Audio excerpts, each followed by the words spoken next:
Ladies and gents, boys and girls, happy Thursday. Hope you're doing well. Chris Phillips here of the Daily Crow of the Spurs Up Show. Guys, appreciate you all tuning in. Got a lot to get into here on this Thursday, August the 26th, 2021. Again, guys, appreciate you all tuning in. As you see, the setup a little bit different today. I am on the road for the day. We will be back in studio tomorrow as normal, but today back home helping the fam out with some stuff today. So again, a little bit different setup, but the same Daily Crow, of course. And again, live today, live for the foreseeable future, noon to 2. Again, appreciate you all tuning in. I got a lot to get into here on a Thursday. 843-790-3377. That is 843-790-3377. Taking your questions, comments, calls, guys. Again, got a packed show today. A lot going on. Podcast drop this morning, episode 484. Talking Shane Beamer's presser on Tuesday, the Gamecocks linebacker position, as well as a fantastic conversation, a great interview with South Carolina rugby head coach John Roberts. So again, guys, we are single digits away from a Carolina kickoff, 9 days until kickoff. Like I said, guys, a lot to get into. Also taking your questions from the Big Cock Club Discord and the TDC Questions channel. If you're in the Big Cock Club Discord, head over there to be sure your questions are answered. Guys, before we get into everything I want to say about our friends over at Dason and Shalabi Law Firm, because the Daily Crow is presented to you by our friends at Dason and Shalabi Law Firm. Guys, they're young but experienced and aggressive attorneys. They're both former prosecutors who used to represent insurance companies, but switching sides. They both worked at larger law firms where they represented hundreds of clients at a time. And guys, they both left to start their own law firm because they understand you're not just a line item, you're not just a number, you're a real human being, and you should be treated as such. They are a small boutique law firm that treats your clients like family. They're going to know who you are and treat you like a client and not a number. They handle injury cases that arise from car accidents and work accidents. Guys, do not try to take on the insurance company yourself. You've been involved in any type of accident, no matter what it is. The last thing you should be dealing with and worrying about is paperwork, dealing with the insurance company. Let the experts over at Dason and Shalabi Law Firm handle it for you. They use the latest technology to make representation efficient and effective. Again, let them take care of everything for you. You don't even pay them unless they recover money for you. Rami's in Columbia. Curtis is in Charleston. They handle cases statewide. They also offer virtual or in-person consultations at no charge. Guys, give them a call today in Columbia, 803-973-0304, or in their Somerville location, 843-388-3368, or, of course, guys, your one-stop shop. Their website, dsinjurylaw.com. That is dsinjurylaw.com. for more information. Again, guys, our friends over at Dason and Shalabi Law Firm. Be sure to check them out and tell them that Chris from the Spurs Up Show sent you. Okay, here we go. Thursday, August the 26th, 2021. We are officially, folks, give yourself a pat on the back. Give yourself a round of applause because you made it. You made it. Single-digit days away from kickoff. 9 days until the beginning of the Shane Beamer era. We sit now. We finally made it. Single digits. It's crazy. It's crazy. Kickoff is literally next weekend in 9 days. Cannot wait. I see Rob Youngson, Travie, Chase, Nick Renfro, Sean O'Brien, Phil, Ryan Hobby, Brian Welch, John Kruger, my brother. Yes, I'm in your room. Dusty Rhodes. Tanner Lamb, what's going on? Appreciate y'all tuning in, man. Taking your questions, comments, calls, 843-790-3377. Guys, like I said, in case you missed it, we are live noon to 2 now. In case you somehow did not realize, the Daily Crow now expanded noon to 2, Monday through Friday for the foreseeable future. Again, very, very excited for that. Appreciate you all tuning in. It's been a success thus far, so really, really excited for that. Like I said, guys, a quick reminder, podcast did drop this morning, episode 484, and it was a great one. I spent the first quarter of the show, first half of the show, if you will, talking Shane Beamer's Tuesday press conference, takeaways mainly around the quarterback position, some of the comments Shane Beamer made about the football team. Also, of course, the position unit preview series rolls on as I broke down the Gamecocks linebackers going in the 2021 season. Had your listener questions, of course, and a fantastic interview, a great interview, and probably Phil Harris's favorite show that I have ever released, because I talked to South Carolina's head rugby coach. head rugby coach John Roberts talked all about South Carolina rugby, the history, the tradition, obviously his past, his background at Furman, winning 3 national titles. We talked about the Carolina Coaching Initiative for John Roberts, which, in case you don't know what that is, guys, I do want to bring awareness to it. Obviously, with South Carolina rugby being a club sport, right? The school does not pay for what they do. So it's all like self-funded through players, through outside donations, through gifts, however you want to phrase it. So the Carolina Coaching Initiative, they are raising money to, right now, John Roberts is the volunteer head coach for South Carolina Rugby. They are raising money to make him the full-time head coach, paid head coach. Because, of course, like anything else in life, guys, you can't really, nobody can work for free in these times. So CarolinaRugbyCoaching.com.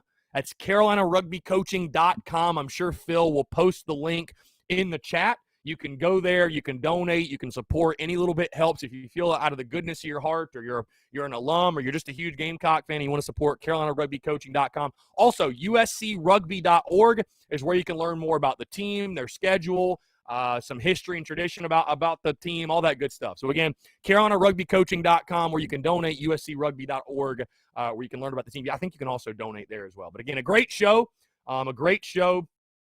Really, really good stuff. It was great to bring awareness and have John Roberts on the show, and appreciate him taking the time to come by the studio. Phil in the TDC Questions channel says, daily weather report for New Hampshire, 90 degrees and sunny. A little warm there, Phil. Are you about to melt? I feel like you're probably about to melt with it being that warm. I know you don't like that hot weather. I know you don't like that. Sean O'Brien, from the footage I saw, Zeb was slinging it pretty well in practice. Yeah, we saw one video of Zeb getting after it. And, I guess it looked good. I mean, it's hard to really draw conclusions off of one clip. But, we'll take what we can get, right? We'll take what we can get. Let's see. So I got a little itch in the beard here. All right, again, 843-790-3377, guys. That's 843-790-3377. Dusty Rhodes, what's up, my man? Appreciate you tuning in.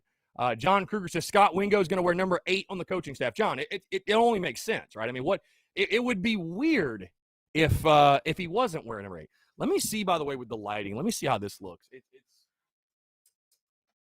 Does that look better or worse? Does that look a little better? I don't know. The lighting in here is weird. You learn that when you do stuff like this, guys. When you get in front of a camera and you do a lot of stuff like this, you learn how important lighting is very, very, very quickly. Very quickly. I don't know if that's really better at all. You guys tell me. It's like just more yellow light than anything. You learn. You're like, I have to have the ring light. We have to have the ring light. You must have it. I don't know, whatever. We're going to rock and roll either way. Kelly chimes in. Talk about our defense a little. Kelly, anything specific? I think the defense is going to be improved this year. You simply can't be any worse than you were a year ago. It's interesting as we're doing these position unit previews. Again, on Monday's show, we talked defensive line. Today's show, we talk linebackers. Monday's show, we'll talk secondary. As you move back on the defense, the levels, the questions, they increase, right? They increase more and more. If you tuned into the show already, you already know, but I graded the Gamecocks linebackers at a C-. There are players I like in that room, as is the same with a lot of rooms on this team. But there's nobody in that linebacker room that really jumps out at me. There's just nobody that jumps out at me. And that to me, I think, is one of the most underrated storylines, something that nobody's talking about. Nobody's talking about going in this season. Who's going to replace Ernest Jones? Who's going to be the guy in the middle? You think about it. I mean, listen, South Carolina's not linebacker you by any means. They're not, right? I don't think anybody would argue that we pump out great linebackers year after year after year. But we've had some pretty good ones. We've had at least one good one, it seems, the last 10-plus years. I mean, you think to Ernest Jones. Before that, it was T.J. Brunson. Before that, it was Sky Moore. Before that, it was T.J. Holloman. Before that, it was Shaq Wilson. Before that, it was Jasper Brinkley. You've had really good guys in the middle that led your team in tackles. I would ask you guys this question: who's going to lead this team in tackles? You know what I mean? Because you're depending on Debo Williams, and I like everything we've heard thus far. I like what I saw in the spring game, but I think he's one of those guys that Shane Beamer was talking about in his Tuesday presser of, we got a lot of guys that have never taken a snap at this level. And you're depending on that guy to play a lot of snaps. That's concerning. Is Mo Kaba, I like Mo Kaba a lot. Is Mo Kaba ready to step up and be a dude? Is Sherrod Green, man, it feels like he's been here 17 years. Is Sherrod Green going to have his best year in Garnet and Black? Is a guy like Rosendo Lewis going to finally show something? Is a guy, who am I forgetting right now? Yeah, I mean, just all the other guys in that room, though. You know, all the other guys in that room, it's just, who's going to step up and be that dude? Damani Staley, Brad Johnson. Who's going to step up? Who's going to step up and be that dude? So, again, guys, 843-790-3377. That's 843-790-3377. Sean O'Brien says lighting is important for the selfies as well. Well, Sean, I don't take too many selfies. Not a huge selfie guy. I mean, every now and then you need a good selfie to fire off, but nah, not a huge selfie guy. No, Michael Colvin says, loved the interview with Brad yesterday. Very insightful. Hope Beamer uses him as a resource. Yeah, guys, I'll tell you this. Thank you so much to everyone who came out to Tin Roof last night and for those that tuned in digitally. And I'll tell you this. Listen, the term legendary, it gets thrown around a lot, right? It gets abused here and there.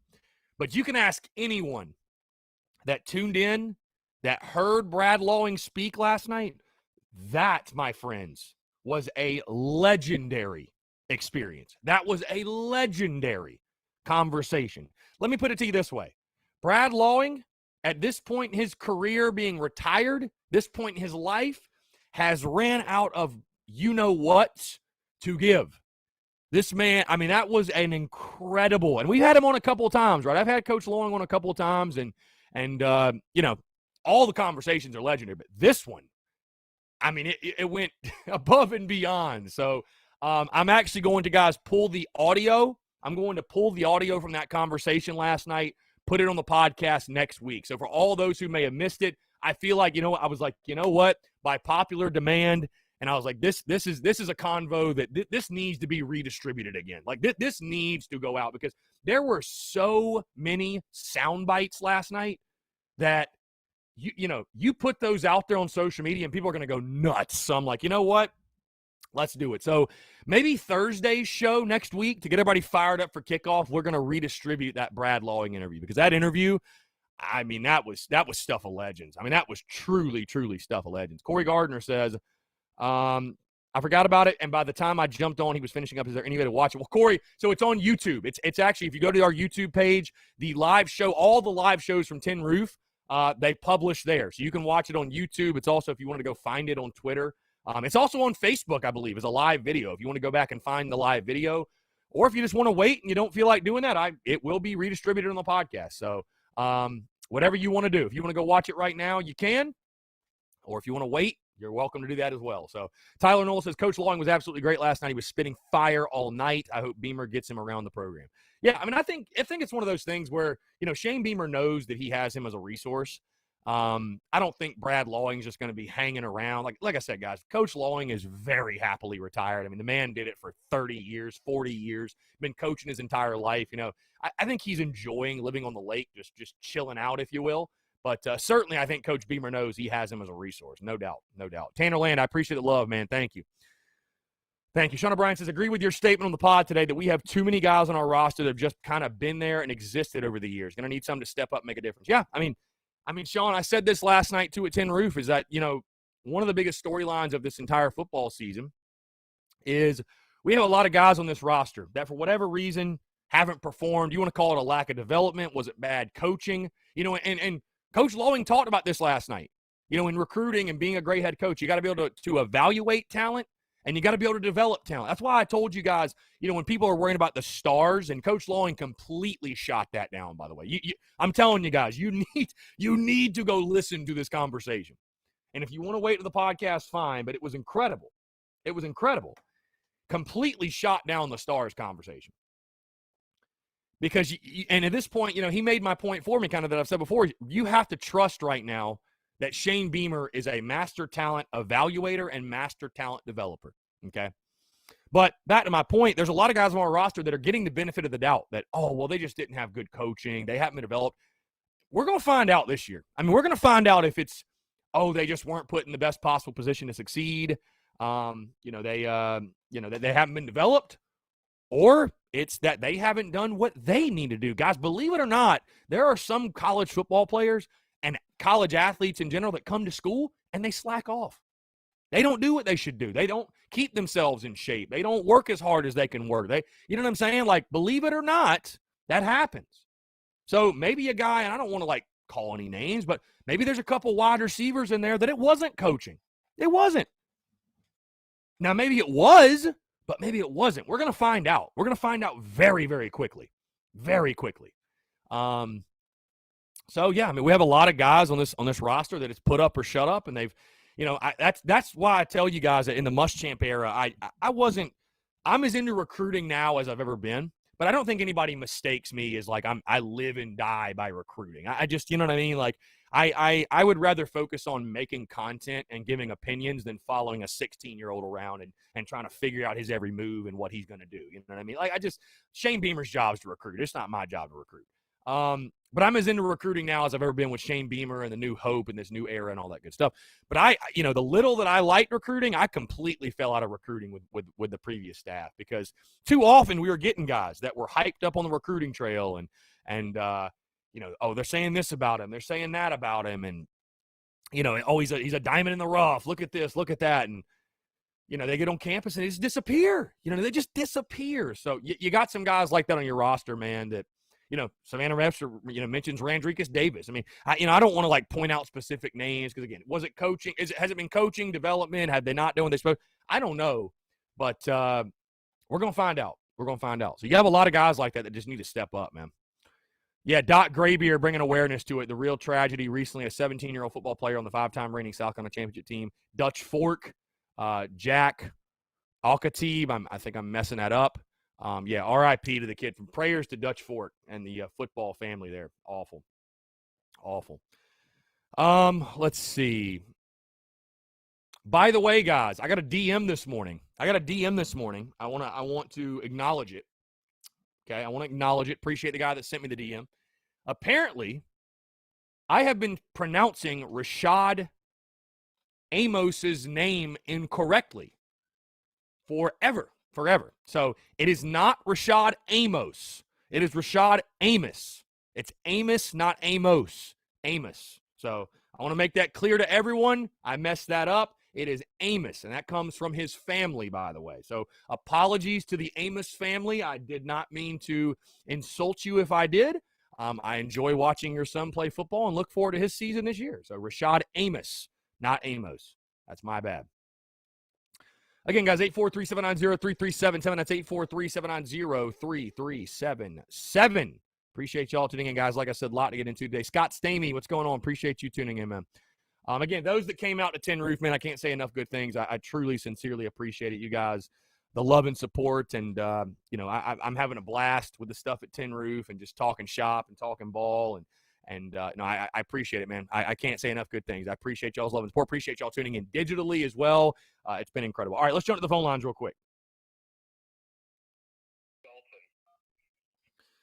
Yo, Dalton, what's going on, man? How are you? Hey, I'm doing all right. I got 2 questions for you today. All right. I got one about football and one about baseball. All righty. So my question about football is obviously this rivalry between the Gamecocks and the Tigers is stale. We haven't won a game against Clemson in what is it, 7 years now? 2013. So it'll be 8 come November. 8 years to the date come November. My question is, how do you think the Beamer is going to re-energize this rivalry, or do you think he can do it? Because in my view, I see the Clemson Tigers window of dominance sort of closing a little bit. They're still a top 10 team, obviously, still one of the best in the country, but I see them sort of declining while I see us sort of going up here. And it's very obvious to me that Dabo views Beamer very differently than he viewed Muschamp. It's obvious from reports in the media that Dabo definitely respects Beamer. He sees him as a adversary that is on his level in a lot of ways, right, whereas he didn't see Muschamp that way. So I'm just wanted to get your thoughts on that. Yeah, I mean, I think the only way that you can really re-energize the rivalry, man, is to make it competitive again. I mean, I don't think, and I do agree with you, by the way, on the whole relationship between Dabo and Beamer. I don't know how much Carolina fans really give a damn if they like each other, but it does, it didn't help anything that Muschamp, the type of teams he was fielding, and they didn't like each other. Dabo didn't like him, and Muschamp was acted the way he did. I mean, it just made it worse, right? So, I mean, I don't. The way to re-energize the rivalry, again, it's very simple. I just think you have to go compete. Like, you have to on the field. You got to do it on the field. No amount of smack talk. Like, the smack talk right now would feel very empty and baseless and foolish, in my opinion. I guess there's strategic things that Beamer could say, but you just got to go do it on the field, man. I mean, you don't even have to win in year one or even year two, but you got to make it a competitive game. You just have to. You can't go out there and get beat 38-3 or 42-10. You know what I'm saying? So I think the only thing that's going to, put some real juice back in the rivalry is, again, giving Carolina fans hope and maybe putting a little scare into Clemson fans that South Carolina, like you mentioned, is back on the rise and maybe Clemson's slipping a little bit. And the only way you do that, again, is to do it on the field, in my opinion. So I think that's what you're going to have to find a way to do.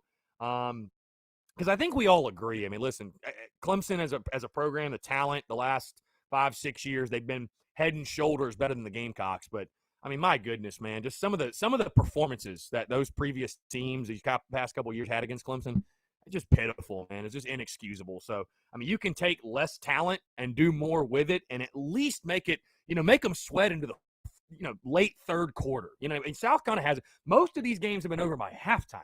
You know what I mean? So you just got to make it competitive again first, and you got to beat them one of these years. I mean, that's how you get the rivalry back, in my opinion. Right. I mean, what's been the most frustrating to me is that, against a lot of these top 10 teams the last couple of years, Georgia, Alabama, Clemson, it always seems like in the first quarter we're holding them close, right? Mm-hmm. Like a win is within reach for us, and then we always just give it away in the second half. I mean, against Clemson the last couple of years, it's been just a blowout every single year. Yeah. Everybody knows that we're going to lose. It sucks. The fact that Clemson is always competing for a national title every year is like obviously sucks for Gamecock fans. Yeah. But I mean, I'll tell you this, man. Clemson's success has changed the game for whoever's the head coach at the University of South Carolina. Because hey, I could argue with you right now that, I mean, hindsight's 2020, I guess. But if Clemson was still a 6-win program, 6-7-win program, like I kind of knew, like in the mid 2000s and like late 2000s before this run happened, I mean, you could argue Muschamp might still have his job. I mean, really, like if let's just say he beat them once, if they were still like a 6-win program. I mean, the pressure, my point is the pressure is so ratcheted up because of what's going on in the upstate. I mean, there's an extra like emphasis on like we need to win, not just because we want to win, but because they're winning. You know what I mean? So it's I mean, I get it, man. It's hard for Gamecock fans to look up the road and see that, it's like living in a neighborhood and your arch enemy or whatever lives in a mansion down the street and you're living in a $100,000 house. I don't know. I'm just trying to make a comparison, but it's just it's tough to look down the road and see what's going on, and it stings even more, I guess. So it puts even more pressure on a coach like Beamer to come in and make something happen. So yeah, I mean, you've talked about it before, and I'm 22 years old right now. So when I was in middle school, right. we were watching those spur your teams, and every single year it felt like the Gamecocks had a chance at winning. Maybe not that we would blow them out or that we would do all this, but that every single time we took the field, we could win that game. It just feels like, now we take the field against Clemson and we know that we're going to lose, and Clemson knows we're going to lose, and right. Everybody knows we're going to lose. So, well, I mean, when you're average, I'm ready to get that. Yeah, I mean, I was just going to say when your average margin of defeat, I think I could tell you right now, I think in the last 4 or 5 meetings, the average margin of loss is like 24 points. I mean, at least with Georgia, Georgia is uber talented, right? But at least with Georgia, you've beaten them. So, like, you beat them in 2019. So it's like, you beat them in 2014. So you feel like, hey, man, you never know, South Carolina, Georgia, something crazy can happen. But, dude, it's just been so long since you're even competitive against Clemson. I mean, like I said, there's no hope that at this point that you don't feel like there's any hope you can beat them. And with the those Muschamp teams, I mean, bro, our team was so depleted injury-wise by the end of the season. I mean, hell, how are you going to beat Clemson with your C team? I mean, really? Heck, I had it unfortunately pop up on my YouTube last night. South Carolina Clemson 2019. And it was like Brian Edwards is out, and this guy's. You're like, God. I mean, we don't have a chance.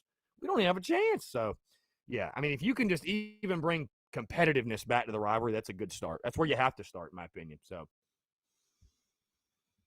And then my next question is about baseball. So obviously, we're in football season now, but baseball is the next biggest program at South Carolina. That they've got the awards. The 2 national championships, the last team to ever win 2 in a row.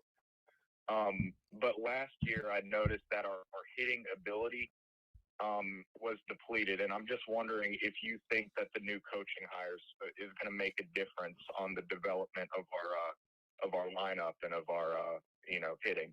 Yeah, I mean, I think so. I mean, I think Kingston I think he knows what has to change. You know what I mean? It's the pitching was just too good for this team to lose in a home regional.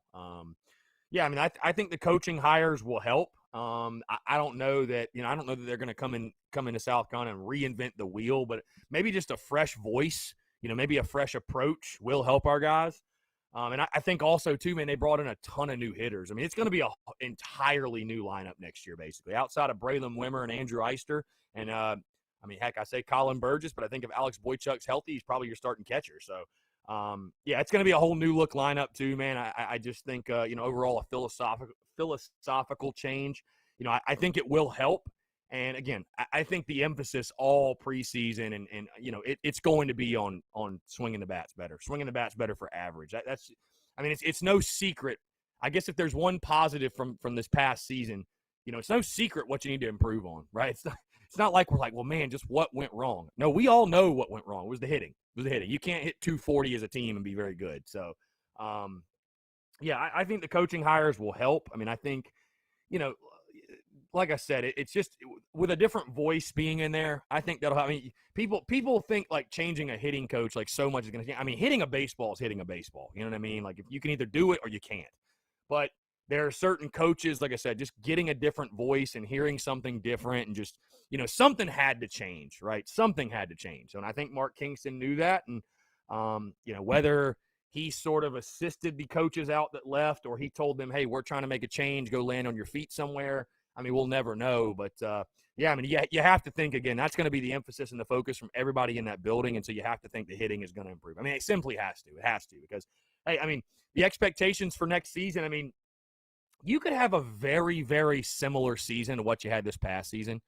And I wouldn't be very upset. I mean, I think making a super regional at minimum is the priority, is the goal. But I will be very worried if you don't swing it better in 2022. You know what I mean? Year 5, this is Kingston's lineup.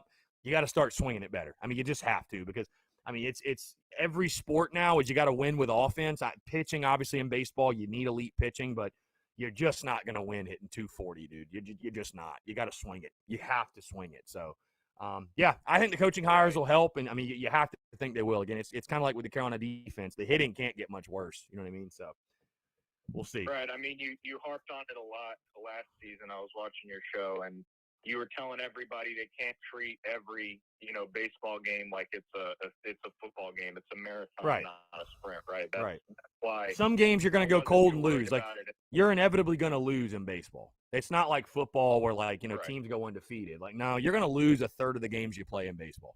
Whether you're the best team in the country or you're the worst team, you're guaranteed. I mean, and that's a major league approach, I guess, but you're going to lose a percentage of your games. There's just no question. You know what I mean? So, right. And with the talent in the SEC, it's hard. It's hard in everything. Well, I guess except for basketball, right? I mean, but every other major men's sport is in the SEC. the competition is just elevated. Mm-hmm. It's not like anything else. So, you can't just go out there and expect to dominate in any sport every single weekend. But, I'm ready for, some other teams except for the women's basketball team to actually start winning, and I think Kingston can do it. He had the talent on the mound to get it done. Our bullpen was one of the best in the SEC last year. Our starting pitching was probably like top 10 in the SEC last year. It was just that lineup that needs to, step it up and get to where our pitching staff is. Yeah, you got to swing it to win, and I expect the pitching to be good again, but you have to swing it to win for sure. So if you could hit 275, 280 next year, I'd feel really, really good about your chances to get to a super, and who knows, maybe even Omaha. So that'll be the key. That'll be the key for the season. All right, man. Well, that's all I got for you today. All right, man. I appreciate the call. Taking my call. Yeah, thanks so much. Good work. Appreciate it, man. Thank you. You're welcome. Great stuff, guys. 843-790-3377. That's 843-790-3377. So I have a text here on the text line. The teams consistently in the college football playoff top 10 are teams that land the highest O-line and D-line recruits. In my opinion, too much is put on the skill positions, and championships are won by dominating both lines. Until we get there in recruiting, we'll fall short. Yeah, that's a good point. It's a good point. You got to win on the line of scrimmage. I mean, football's changed a lot, and we think about the running backs and the quarterbacks and the receivers and all that good stuff. But if you don't have an offensive and defensive line, if you can't win at the point of attack, you're not going to be very good. You're not going to be very good, bottom line. So, again, guys, 843-790-3377. That is 843-790-3377. Also, guys, want to give you some insight on what the plans are. The plans are coming together. The plans are coming together for college football season and the road games specifically. Our watch parties, pregame, postgame show, live stream, watch along, whatever, all that good stuff from Carolina Ale House. Those are coming together. So, nothing official yet. And I'll hold that thought because we have another call on the phone lines. Little teaser. I'll hold that thought. Let's jump back to the phone lines real quick. Hey, John, what's going on, man? How are you? Good. I just wanted to bring this up. I don't know if you saw the report. There's apparently the report / expectation that Oklahoma, Texas could join next year. I did see that. I didn't post it on our feed, but I did see that. And yeah. I mean, bring it on, I guess. I mean, what choice do you have? I mean, what else are you going to say? You know what I mean? It's kind of like we just kind of have to worry about our business. So. No, it's crazy, dude. College football is changing very rapidly. So. No, yeah. I mean, I was telling this to my dad actually. Like, why wouldn't it make sense for Texas and Oklahoma to leave sooner and not come till 2025, what the initial report was? And like, if they had to wait that long, this is my view. I think that'd just be like awkward. Yeah. I mean, no, it definitely would. It definitely would. Playing for 4 more seasons and then leaving, like, that's just awkward. Like, let them leave sooner. Like, it's not going to do anybody any good. Yeah, I mean, it definitely would have been an awkward situation for sure. No, yeah. So yeah, I like one thing, like the clip you already posted there. Like, I commented on your Instagram.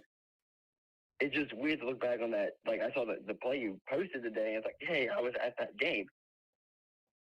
It's actually the first Carolina game I ever went to. Really? That's a heck of a first game. Yeah, versus Wisconsin. No, yeah. I was actually telling my mom this morning. I'm so glad I got to go to that game. Yeah, I was in. Shaw caught the touchdown. Yeah, that was and I was so glad I got to see it. Yeah, that was an incredible player game. Ever. That was an incredible game, man. Yeah, it was. So, like you said, when it's on single digits, and yeah, I can't wait. It's almost kind of so September 4th. Waking up on September 4th is gonna be kind of surreal, really. I mean, it's after last year and the craziness and not having tailgating and not having packed stadiums to wake up and be able to go and enjoy it. It's gonna be incredible for sure. Actually getting to wake up next Saturday and be like, hey, I'm actually looking forward to this. Yeah, dude, yeah. I can't wait. I can't freaking wait. Against a non-conference team because, so Yeah, so I didn't know if you'd seen about Oklahoma and Texas, so I thought I'd call. Yeah, I like I said, I don't know, man. I'm looking forward to the changes, but you're South Carolina, you just kind of have to lock in and handle your own business, and when you play them, and that's pretty much it. So. No, yeah, it was just like I said, it was gonna be awkward. So. No, yeah, for sure. If they stay in the Big 12, so yeah. All right, that's all I got. John, I appreciate you calling, man. Thank you so much. You too. Good stuff. Bye. 843-790-3377, guys. By the way, a report that just came out. I don't know if somebody jinxed it earlier talking about Randricus Davis, but apparently Randricus Davis is not currently with the Gamecocks football program. Being reported from Shane Beamer, our Gamecock Central, on the report. Shane Beamer saying, quote, Dreke is not with the team right now. As everyone knows, he's battled numerous injuries during his time here at South Carolina. He's taking some time right now to focus on his health and future. So, Randricus Davis not with the football team. So, I would not be shocked if his career's not over. I'd be totally honest with you. So, Randricus Davis not with the football team. Not with the football team. So, again, guys, 843-790-3377. That's 843-790-3377. Brad Vale says, why don't they just play all four quarterbacks next Saturday? That would be a great audition for them in live game situations against another defense in front of a sold-out crowd. Brad, how do you know they won't? I fully expect all of them to play. At least three of them. I expect at least three of them to play.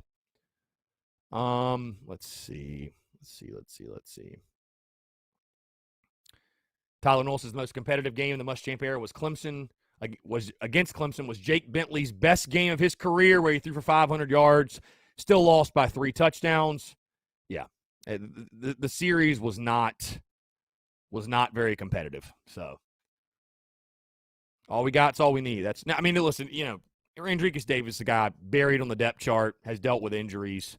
The fact he was still playing football is like shocking to me. So. But get well soon, for sure. Get well soon. Luke Boyd, I've realized that Luke Doty can't stand or not be involved in practice. When you walk around with a boot and crutches and shoulder pads, then you know the dude is ready to get back in the swing of things. Certainly. Of course he is. It's his football team.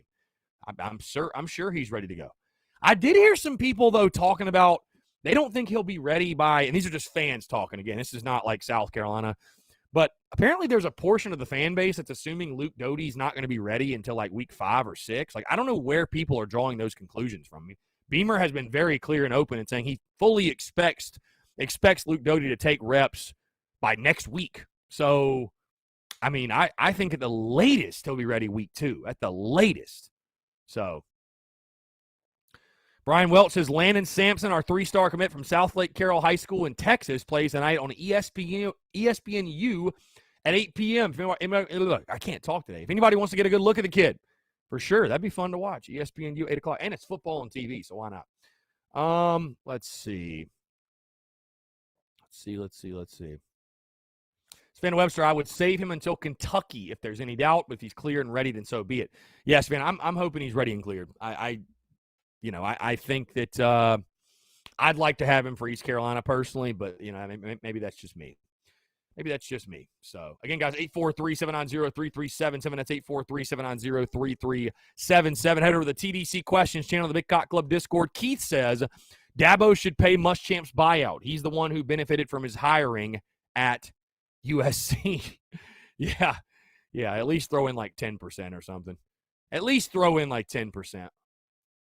Let's see. Sven Webster, rivalries will not go away with the alliance. Don't believe everything you read on social media. Tyler Knoll, if the coaching staff was expecting Luke to be out 5 to 6 weeks, they wouldn't be holding out naming a starting quarterback for game 1 yet. That's a good point. No, I think Luke's going to be fine. I think Luke is going to be fine for sure. Let's see. Taking your questions, comments, calls. Guys, like I said, a quick reminder, episode 484 dropping this morning. Full thoughts on Shane Beamer's presser on Tuesday. Everything that he has said to this point, and I, of course, talking about the QB competition, quarterback conversation. Also, his thoughts on the football team. My key takeaways from what Shane Beamer said. Also, guys, the position unit preview series rolls on as I break down the Gamecocks linebackers heading into the 2021 football season. Your listener questions, as always, and of course, we've got a fantastic conversation, great interview with the head coach of South Carolina Rugby, Mr. John Roberts. A fantastic conversation, and I appreciate John stopping by the studio. All right, guys, we've hit 12:40. We're going to take a quick 5-minute break. We'll be back in just a second. Again, taking your questions, your comments, your calls. Just announced Randricus Davis, not currently with the Gamecocks football team, taking time to focus on his health. How does that affect the wide receiver room? And, of course, we're counting down the days to kick off.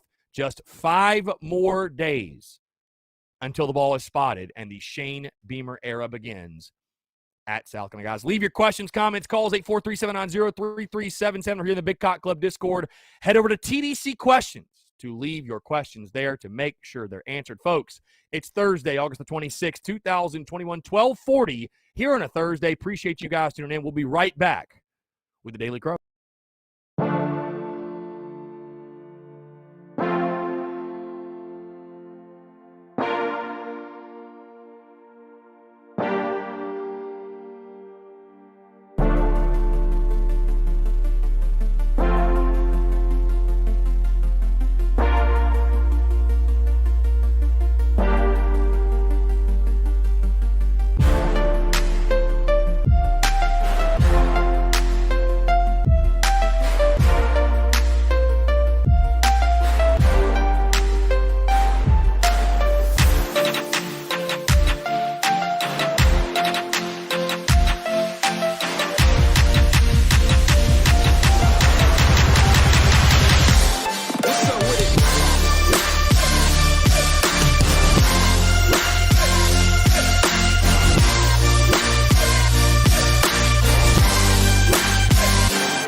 All right, we're back. What's up, guys? 843-790-3377. That's 843-790-3377. Taking your questions, comments, calls as well. 1246 here on a Thursday, August the 26th, 2021.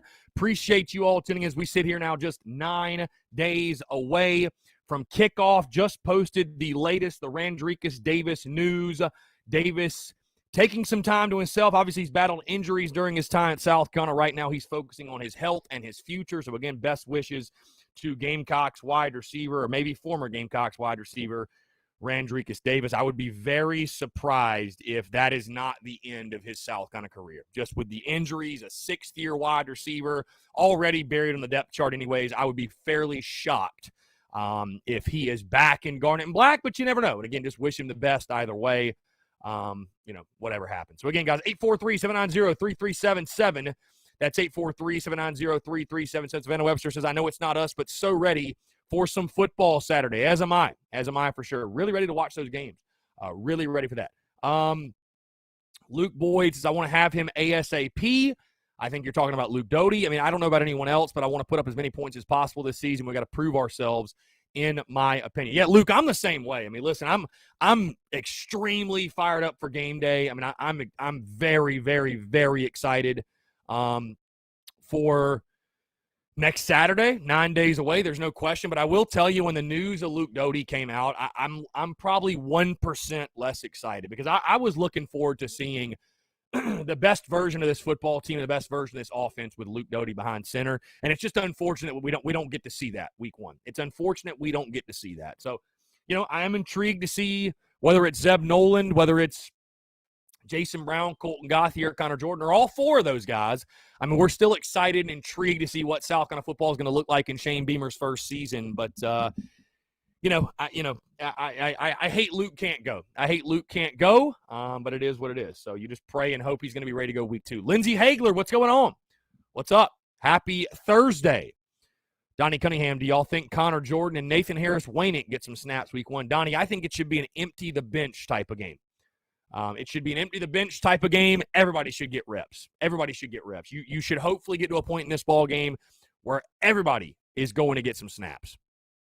So Travis Ford says, what's the news on Doty? Anything new? No new updates. And I'll tell you this, Travis, no news is good news. Most of the times when you're getting news out of fall camp, it is not positive. So it is not positive. So I am actually glad to hear nothing. I would assume that Luke Doty's recovery is going smoothly. I think if something else were the case, we probably would have heard it by now. So no news is good news, in my opinion. Again, guys, 843-790-3377. That's 843-790-3377. Taking your questions, comments, calls as well. Luke RJ says, why are you not in the studio? Yeah, just out of town for the day, Luke. Just out of town for the day. Helping out the family with some stuff. We'll be back normal in studio tomorrow. So just out of town for the day. As you guys know, I was going back and forth for a while helping out the fam. They needed me in town today specifically, so came in town. But this will probably be the last time, really, because, I mean, we're going to be locked in after this for the season and everything else. So I've told the fam, it's like they understand too. It's like, hey, we're locked in for daily podcasts, the Daily Crow interviews, live shows, everything. So, and also I really wanted to spend some time with the family one more time before we really kick it into gear for football season, if you will, because it's obviously, I mean, it's been full steam ahead for quite a while, guys. I mean, like I told you, there's been no off season for us, especially. But, I mean, certainly, starting next week, it's going to hit a whole other gear. We go back to 5 podcasts per week, and the Daily Crow's 2 hours. And we got our live show from Tin Roof. We're doing live shows at halls. We're doing tailgates. We're doing watch parties. I mean, it's going to be rocking and rolling. Steven says, what about Josh Vann? I've been hearing good stuff about Josh Vann. I mean, yeah, people seem to be excited about Josh Vann. I mean, I think he's in your top 3 rotation right now. We'll see what happens. Josh is one of those guys I have a hard time buying stock in. I'll be totally honest with you, but we'll see. I mean, he's got potential. I mean, I loved his film in high school, a very highly regarded prospect out of Tucker, Georgia. And, we'll see what happens. But, yeah, I mean, Josh Vann, it seems like he's had a good camp. I think Beamer's talked about him a good bit.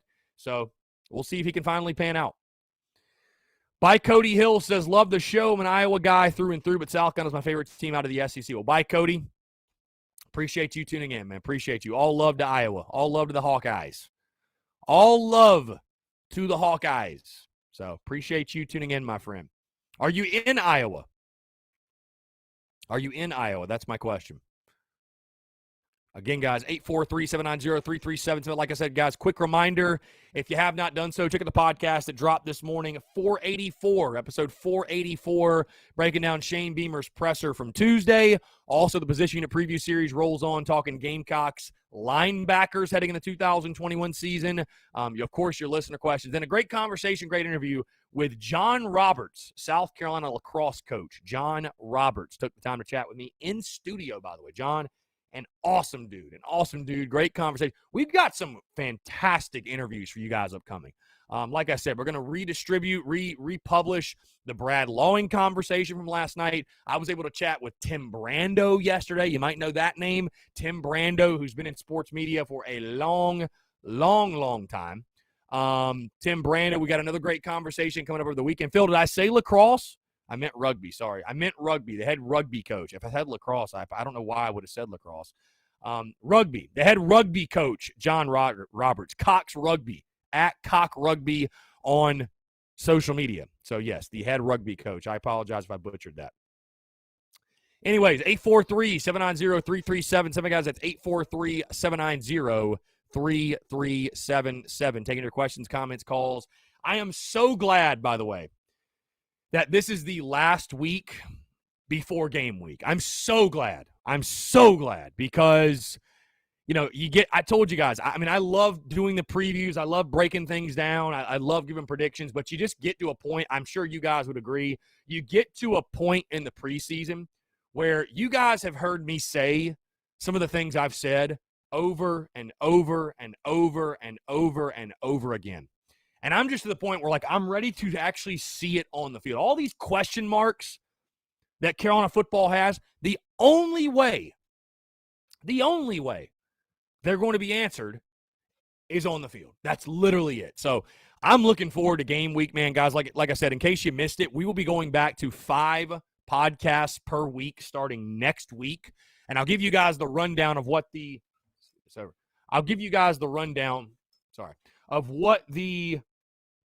in-season schedule is going to look like, right? So Monday's show is going to be like how we've been doing with the position unit previews. We're going to be finishing those up, talking the Gamecocks secondary heading into 2021 football season. Normally in season, the Monday show, of course, will be like a recap breakdown show of the game that was over the weekend. Tuesday, Alex McGrath will rejoin the show for the 3rd consecutive season. I'm very excited for that. I feel like you guys really enjoy Alex, the insight he brings. So Alex McGrath will be back this season with me on the airwaves. Very excited for that, and I appreciate him doing it. So Tuesday will be Alex McGrath. Wednesday, we will be talking full takeaways from Shane Beamer's Tuesday presser. We will be talking SEC gambling picks, and we will be talking best bet for the South Carolina game that will be upcoming that weekend. So, again, a gambling-heavy show on Wednesdays, as is normal like we did last season, and I think the season before as well. Thursday show will be game preview, full game preview, key players of the game, key matchups, everything you need to know regarding the matchup, the game itself, a full preview, okay? And then, of course, our guest interviews will still be Monday, Thursday. And then the Friday show will be my official prediction, locking it in, my breakdown score prediction for the game that weekend, all that good stuff. So, again, starting next week, 5 podcasts per week are back. The Daily Crow continues to roll on noon to 2. And, we're rocking and rolling through football season and really probably until, middle of June of next year when baseball season concludes. Because, again, we're 5 podcasts, through that entire time. So rocking and rolling, man. Rocking and rolling. I hope you guys are ready for the content. Content overload, content bleeding out the eyeballs, as I've said a million times. Luke RJ says, I think I've heard you say, Quote, again, guys, I'm locked in at 6-6, end quote, 50 times. Yeah, I mean, I just want people to know, Luke. I just want people to know. Robbie Davis texts in. He says, what player from this year's team do you think could surprise a lot of people in a good way? Mom and brother are doing well, Robbie. Appreciate you asking. Thank you. Thank you for the prayers for my dad's surgery Tuesday when it's planned, but he's at some rehab place near the hospital till Monday. Well, prayers to your father as well, Robbie, and appreciate the kind words and well wishes. But again, Robbie asked, what player from this year's team do you think could surprise a lot of people? Be a positive surprise. Be a positive surprise. I mean, we have a lot of guys that I think could surprise people. A positive surprise. I think to carry on Joyner offensively could be a positive surprise. When you say surprise, who are guys you're not expecting a lot out of that could have really, really good seasons?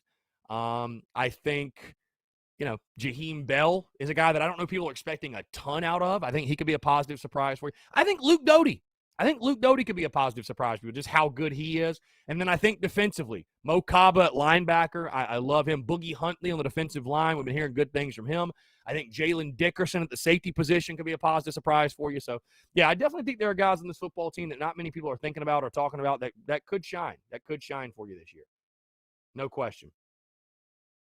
No question. Again, guys, 843-790-3377. That is 843-790-3377. Taking your questions, comments, calls as well.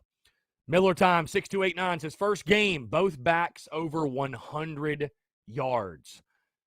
It's certainly a good possibility, man. I don't know if you guys saw, I posted it on Twitter, though, of Eastern Illinois' EIU's depth chart going into their season opener this weekend. And, I mean, there's no question South Carolina is going to have a massive, massive size advantage on the line of scrimmage. I mean, there's absolutely no question. No question. So, the Gamecocks running game should have a real – that's what I'm saying, guys. That's why I don't think it matters who starts at quarterback. Like, who cares? Luke Doty's the team starter when he gets back anyways. You're going to run the hell out of the ball week one. You are. So, I don't know that it really matters who starts at quarterback. You're going to be doing a lot of this, a lot of handoffs. Brian Welch says, just saw Wingo be third base coach next year. At Notre Dame, he was the first base coach. Love to see it, man. It's going to be awesome having Wingo back in a Carolina uniform. Going to be incredible. Going to be absolutely incredible having Scott Wingo back in a USC uniform, and I can't wait.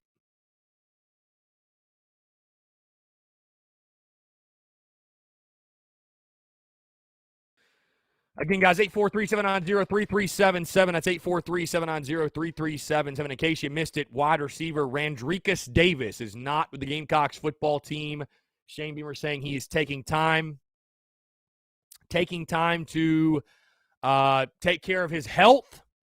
So, I'll be honest with you guys, I'd be very surprised if he ever saw the field again at South Carolina. I mean, a sixth-year player has dealt with injuries. I mean, what it tells me, because he went through media day and got pictures taken and everything, he must have gotten hurt again. I mean, he must have, or something's not right.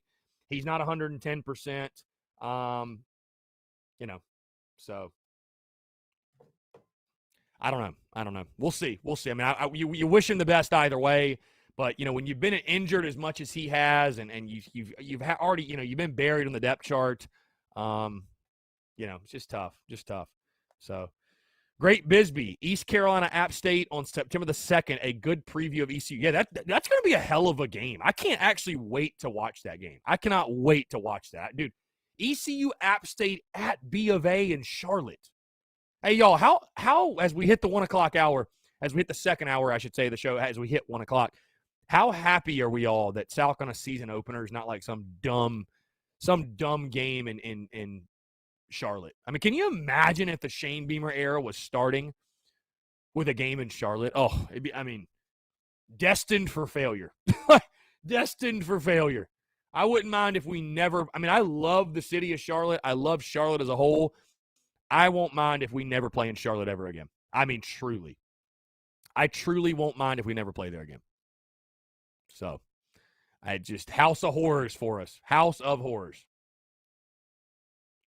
Sean O'Brien, I don't want to compare it to the spring game, but how much should we read into the results of week 1, especially with Doty potentially not even playing? That's a great question, Sean. That's a great question. I mean, because it's obviously a game you want to go out there and impose your will and dominate and win by a wide margin. But similar to the spring game, I say this, Sean O'Brien, you're not going to be able to draw conclusions from the game against EIU. You're not, because this is a team you should dominate all over the field. I mean, it shouldn't be a close game. So, if this certain guy has a big game, or if this guy does well or that guy does well, I mean, you want to see that. Obviously, you want to see your guys, execute and start to build confidence and start to kind of separate themselves. You will, guys, big playmakers you can depend on. But no, I mean, dude, you could go beat EIU by 70. At that, it doesn't mean in the grand scheme of this season like you're a great team. You know what I mean? Like, you're not going to be able to draw conclusions off of a game against Eastern Illinois. So. But you know what you want to do? You want to make it be a fun night for Shane Beamer's, opener at South Carolina. I mean, go out there, dominate, score a lot of points, have a lot of fun, push EIU around like you should. I mean, guys, here's the thing. I mean, there's not even going to be a Vegas line for the game because it's FBS versus FCS, if that tells you anything. So South Carolina should absolutely shove EIU around. I mean, from start to finish. It should never be a competition. It should never be a game. So, Gamecock Weatherman, my guy. Let's see. He says, what are you going to be watching other than the Gamecock game from week 1? My guy, Gamecock Weatherman. What's up, dude? What's up? The games that stand out to me, I tell you what, Louisiana and, well, they used to be Louisiana Lafayette, but Louisiana and Texas, that's a hell of a game. Obviously, Bama, Miami, very interested to see that game. We're going to be in the stadium for it, but of course, we're all going to be keeping an eye on Georgia, Clemson. I'll be watching Tennessee Bowling Green that Thursday as well. I think that'll be an interesting game. Probably have dual screens going with Tennessee Bowling Green and East Carolina and App State. All of them, though. I mean, there's a ton of great football on. I mean, just to have football back, to have like Labor Day weekend back with games from start to finish. Oh, man. It's incredible. It's incredible, dude. Real Admiral Beavis says, you can draw conclusions from the EIU game. If the Gamecocks struggle, it's going to be a long season. Well, I mean, if South Carolina goes out there and wins 24-10, Ritter, I allow you to hit the panic button. I just tell you that right now. I saw Ritter jump in here. The comment went somewhere. I don't know what happened, but Ritter jumped. Old panic button. Here it is. Panic button, Ritter. Kevin C says, I'm a big Panthers fan, but I never want to see the Cox in that stadium again. Yeah. Never again. No thanks. I mean, it's just, dude, I sat in that stadium for Virginia and North Carolina. I'll pass. So I will pass.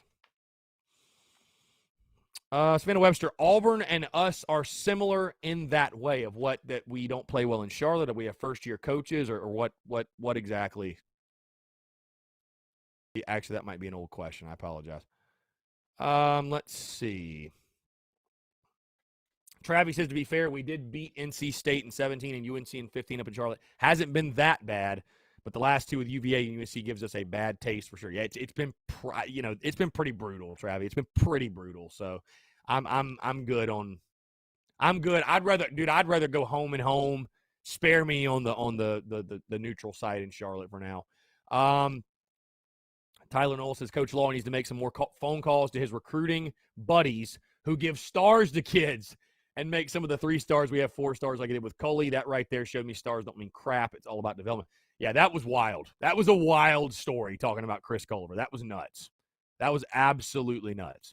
Luke Boyd says, I want to see some big progress on third downs from both sides of the ball this year. It's going to be key to be able to get off the field on third downs on the defensive side of things. Gamecock Weatherman says TSUS history was made because of that stadium. So you have to respect it. Gamecock Weatherman, you're right. My guy, Matty P. I appreciate you. Yeah, you're right. You are absolutely right. Tyler Knoll says EIU is worse than the Charleston Southern team we beat 72-10 in 2019. No way this game is even close. This may be the worst team we've played in a very long time. Yeah, and again, Tyler, I asked this question to you guys on the Daily Crow, and this is probably something I'll make a piece of content around. I'll tell you probably early next week. And I want to get all of you guys' perspective on this, and I want to ask Gamecock Nation as a whole, by how many points does South Carolina need to beat EIU by for you to walk out of Willie B or turn off your television and say that was a successful season opener? Like for you to walk out of the stadium still having that warm and fuzzy feeling and to be feeling good and optimistic. Because again, I think you could go out there and beat EIU 41-7, and it doesn't really mean anything. It doesn't mean you're a great team. What you want to use EIU for, I mean, you do want to flex. You do want to go out there and score 70 on them if you can. You really do. But what you want to, more than anything, use EIU for is to build confidence. Just build confidence. Get guys the football in their hands. Let them have the feeling of scoring and having success and winning. That's what you use a game like EIU for. Get your young guys out there. Empty your roster. You know what I mean? Like, this is the time to use this as an opportunity. Get guys in there that aren't going to play. There's, all due respect, a guy like Nathan Harris-Wainick, he's not going to see the field this year, guys. He's not going to see the field. But EIU, he might see it. He might see it against EIU. So use this as an opportunity to get these guys in the game. Play every single one of your quarterbacks. Play all your running backs. Play all your everything. So all your defensive guys, take chances on defense. Like, try different things. Just use it as a game to build confidence. You want to get out to a really comfortable lead and just have a fun night. I mean, that's really what it's all about, man. Starting off the Shane Beamer era on a high note. I mean, because I look at September the 4th.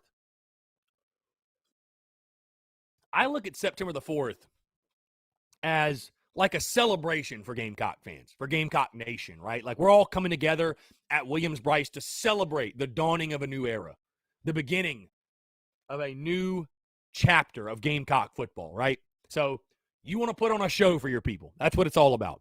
So I have to think Shane Beamer's going to be way more on the aggressive side in week 1 in regards to, hey, if we can score, let's go score. You know what I mean? No, we don't just want to get a win. We want to win and look good doing so. You know what I mean? So, yeah, you can't go out there and beat EIU 27-10 and expect fans to be all giddy and happy about it. You just can't do it, man. You just can't do it. You got to go out there and flex your muscles a bit. You got to go flex your muscles a bit. Bottom line. Luke Boyd, I don't care how bad we beat them. I just want to see us master all aspects of the game. Well, I think if you master all aspects of the game, you're going to beat that ass. I'll tell you that right now. You're going to beat that ass. So, Gamecock Weatherman, 40-something. In my mind, Travis says I'll take a good old 40-7 or 40-3 mud stomp. Dusty Rhodes need to win by at least 4 touchdowns. Great Bisbee. Implications if Bama and Georgia lose week 1. But I'll tell you this. Alabama ain't losing week 1. I'll take that one to the crib. They're not losing week 1. I think Georgia's going to beat Clemson. But if Georgia loses, I mean, it'll be terrible because we'll have to hear Clemson fans talk about it forever. But, it doesn't mean anything, I think, for Georgia's playoff hopes, unfortunately. I don't think it really means anything. All right, let's jump to the phone lines real quick. Phil, what's going on, man? How are you? You knew I would be calling in today, my brother. I'm pretty good. I knew you would be calling in today. That is correct. How's everything going? Not too bad, man. Just released episode 15 earlier in the week for the Jax Rangers show, but that's not why I called in. I'm actually wearing my Spurs Up Show polo right now. And, very nice. Just wanted to, represent the brand and the great podcast and show that is the Spurs Up Show. Reason being is, Chris, you're a buddy of mine, but, I know that you elevate. You've gotten to a point where, you have this platform, but instead of stomping people down and just, pumping your own tires, you're elevating other things and bringing light to things. And one of the things is Carolina rugby, and we really, really appreciate it. So you had on Coach John Roberts, who is the brand new head coach of Carolina rugby, in today's podcast. So if you folks haven't listened, I implore you to go listen to John Roberts' interview. It's fantastic.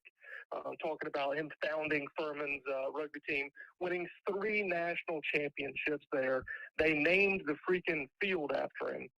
And now, as a Carolina alumni, he's coming home to be the head coach of Carolina Rugby, and we're extremely happy. And, he's not doing it for free. It's not a volunteer position.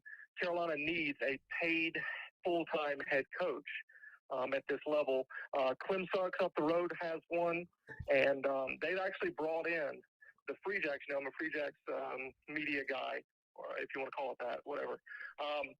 They have brought in the captain of the Free Jacks as an assistant coach down there in Pickens County. They brought him. He's a Canadian international. He's been all over the world and played rugby. He plays professionally for the Free Jacks.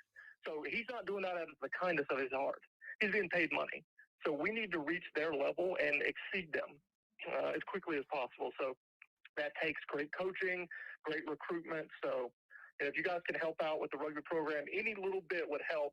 Go to Carolina Rugby Coach or Coaching. Yeah, Carolina Rugby Coaching. Yeah, Carolina Rugby Coaching. There you go. Yeah. There you go. There you go. Yeah, I'll tell you this when Coach. Praise you a little bit. I appreciate it. I'll tell you this: when Coach Roberts told me that that Clemson has a paid, I was like, that's literally all we need. That's it. That's all the inspiration we need. So, no, it was great. Zoom call with. I was just gonna say that conversation. Coach Roberts was awesome. I thoroughly enjoyed that conversation with Coach Roberts. So. Yeah, he's a great guy. You can tell he's been successful in his life, and you can just meeting him and talking to him for a couple minutes, you know exactly why. He's just a fantastic man. Built up the Furman program from nothing. He started the program. They went on to win 3 national championships, and was in a couple finalists for several more. So.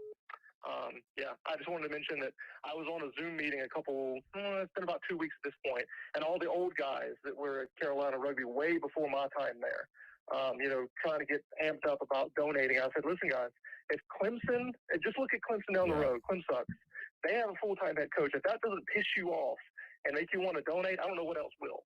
So, that seemed to motivate people. It's easy to throw those assholes up the road under the bus and shed light on them and say, listen, if they can do it, we sure as hell can do it. Yeah, for sure. Well, I was going to say too, Phil, man, I appreciate the kind words, and I just, dude, I mean, I believe in shedding light on the great things people are doing, and I guess just what I would say to people is like everybody can win, and there's no, I don't know. I think there is this misconception that to have any type of success, you have to step on people on the way there and shove them down. But I actually believe the opposite. I think the way you elevate yourself is to elevate other people. It's just you're putting out great energy and great karma in the world, and I mean you're it's people. I look at it as like when I worked in the corporate world, pre-TSUS, they would have like networking events and stuff like that. You go to try to meet people and make connections and relationships. And, I think of it to myself as like, man, these interviews I do, how fortunate I am. I get to make relationships with people this way. So, you just you be kind to people and really care about people and care about what they have going on. And it's, you do it for those reasons, and you never know how it's going to come back around to you with when you think that way and do stuff like that. So, and of course, like I said, it's the Gamecocks and everything that's going on positive on campus. And I don't care whether it's football, baseball, basketball, or it's a club sport, it all deserves to be, brought to light. And I'm glad I've been able to, that we're able to shed a positive light on it and bring awareness to what's going on within Carolina Rugby. And, I have no doubt that, that Carolina Rugby will be able to hit the goal. So, no, I appreciate it, man. Yeah. I appreciate it for sure. Thank you very much, and I'll talk to you soon. All right, man. Sounds good, Phil. Thanks. All right, bye. Great stuff, guys. Yeah, and I'll tell you this. Go listen to the show for real. Coach Roberts is awesome. And again, like Phil said, it's I don't know. I just fully believe, and I would share that and pass that advice on to people. You're going to get a lot farther in life when you're genuine and you're compassionate and you really care about other people and what they're saying and what they're doing. And when you're genuine about it, it's not bullshit. You don't fake care. You don't fake, you don't have fake interest, if you will. You're just genuinely intrigued and curious. And I mean, to have Coach Roberts on and hear about Carolina Rugby and the great things he's doing. Obviously he's a great head coach. His track record speaks for itself, but I truly enjoy it and passionate about it and glad we were able to have him on. And I appreciate, Phil. I shout out to Phil, by the way. He's really the one that inspired it. He's the one that got me connected with Coach Roberts. And you guys should definitely check out the conversation if you haven't. Like I said, if you can do it out of the kindness of your heart, if you're able to do it, any little bit helps. Making Coach Roberts the full-time paid head coach of South Carolina Rugby. And like I said, if you need any inspiration, guys, Clemson's head coach is a paid coach, and ours isn't. So we cannot allow that to happen. We cannot allow. And also, guys, when you donate, by the way, we made this point on the show. When you donate, you're not just helping the coach. You're helping the kids. You're actually helping them to have a season. So really, really good stuff. And yes, shout out to Phil. Shout out to Phil. 843-790-3377. Guys, that's 843-790-3377. Doc Graybeard says, like to all the quarterbacks that play, score a touchdown. The actual score doesn't matter, just the win. Yes, I hear you, Doc. Just getting the win matters, but you can't go out there and win by a touchdown. Like, you need to have success. You know what I mean? You need to build confidence in week one. This is a team you should handle. I don't care what your roster list. You should handle them. So, I look at it. I think you need to win by 28 or more. I really do. I think you need to win by 28 or more to really feel good about it. I think you need to win by 28 or more. I do.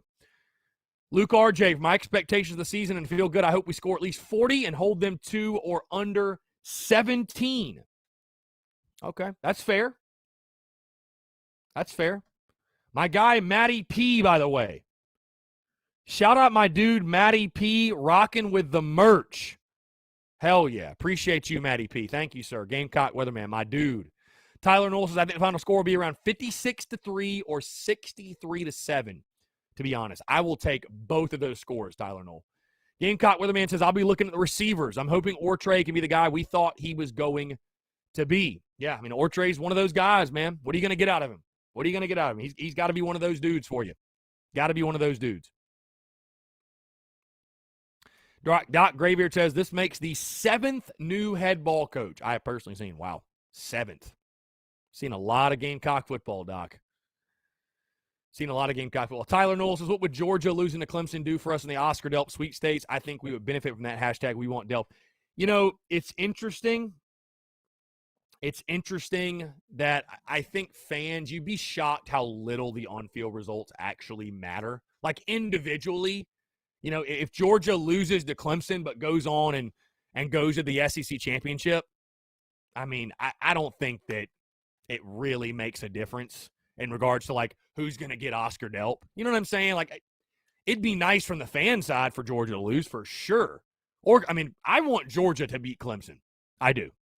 So, I don't think that – let me put it this way. I don't think that game's going to have any impact on where Oscar Delp goes to college. I don't think it has any impact at all. So –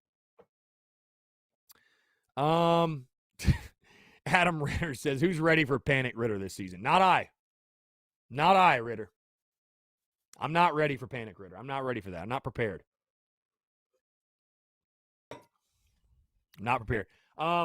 No, again, man, I just want to go back to, because I just keep thinking about it. What Phil said.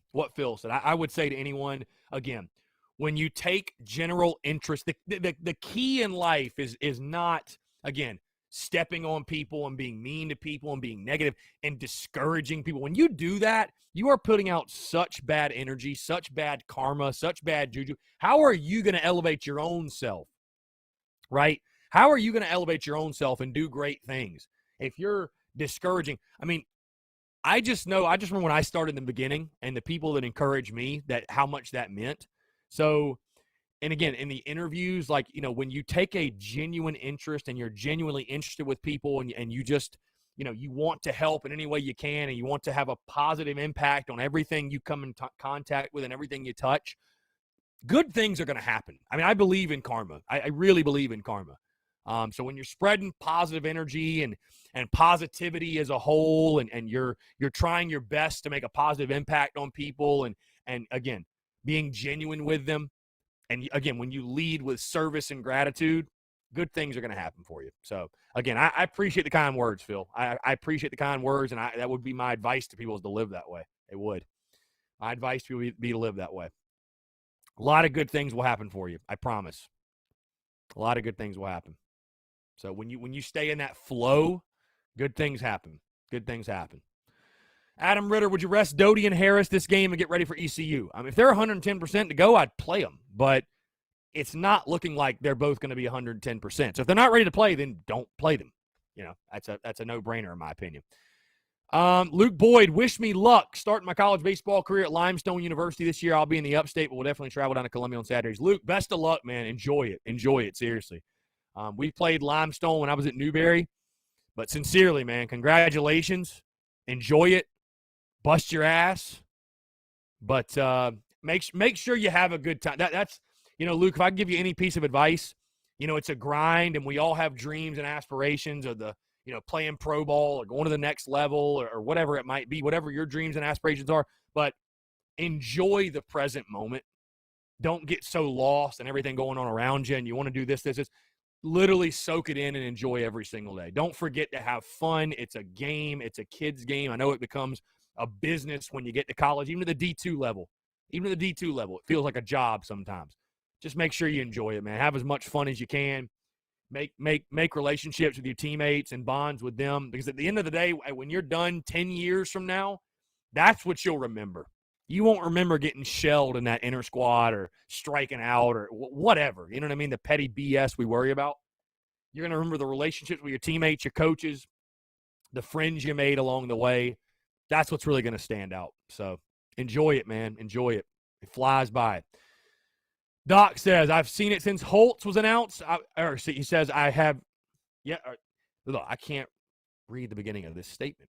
It's been since Holtz was announced, since I was this excited. Spurrier too, but whoa, we were in such bad shape when Holtz arrived. I was shocked he came out of retirement to come. Yeah, no, yeah, I was obviously only 8 years old, but I know I've heard the stories, man. I've heard the stories. Let's see. Roy Gwynn, I think South Carolina will win 70-17. This is similar to the Charleston Southern game from 2019. I see this. I definitely see the similarities. I definitely see a fair comparison between that Charleston Southern game and this, this EIU game for sure. First game of the Shane Beamer era, man. Nine days away. First game of the Shane Beamer era, 9 days away. Absolutely cannot wait. Again, guys, appreciate you all tuning in. 843-790-3377. That's 843-790-3377. If you're in the Big Cock Club Discord, over to TDC Questions. Be sure your questions are answered. I tell you what, the Daily Crow is going to be popping at this time next week. Not that it's not now, but you guys know it's going to be going absolutely crazy. Absolutely crazy. So, again, guys, questions, comments, calls, 843-790-3377. But hell, I'll ask you guys this. How are you liking the 2-hour Daily Crows thus far? I know some people obviously can't be tuned in the entire 2 hours. I'm hoping it's something where, hey, maybe some people have 1 to 2 for their lunch instead of 12 to 1. How are you guys? I think it's going extremely well. I love it. I love the expanded Daily Crow. I love going live for even more time, taking more questions, more calls, all that good stuff. And again, I think it's going to be something that's going to be a huge success throughout the season. Also, what I was going to get into earlier, guys, just to give you some behind-the-scenes updates, I've been talking about the watch parties and the pregame, postgame shows and the live stream watch-alongs, everything we're doing at Carolina Ale House. So, talked to the Carolina Ale House guys this morning, and I had suggested we did the East Carolina game at Harbison location and the Georgia game at Greenville location. Well, what I did not factor in was Clemson's schedule, okay? Clemson's schedule, because we don't want to go up to Greenville and have Clemson and Carolina playing at the same time, and there's a bunch of Clemson fans in the bar. You don't want that. That's the opposite of what we want. So, what it is sounding like right now, it is sounding like for the South Carolina-East Carolina game, week 2, noon kickoff, it's not confirmed yet, but it's sounding like we will be in Greenville at the Greenville Carolina Ale House location for that game. And for the Georgia game, we will actually be in Columbia at the Harbison location watching that football game. So you guys will know when it's confirmed. Also, guys, I'm still trying to confirm stuff with our tailgate. I think at this point, if you've been listening, you know the situation right now.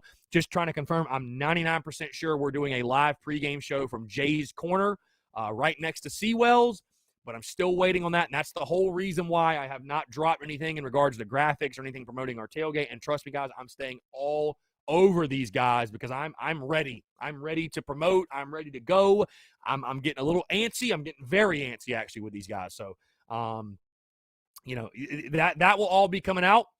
But yeah, so very exciting stuff, man. All the live shows, the events, everything. It's incredible. And again, I'm so grateful for you guys. Without you guys, love and support, none of it would be possible. So again, thank you all so much, man. I truly do appreciate it.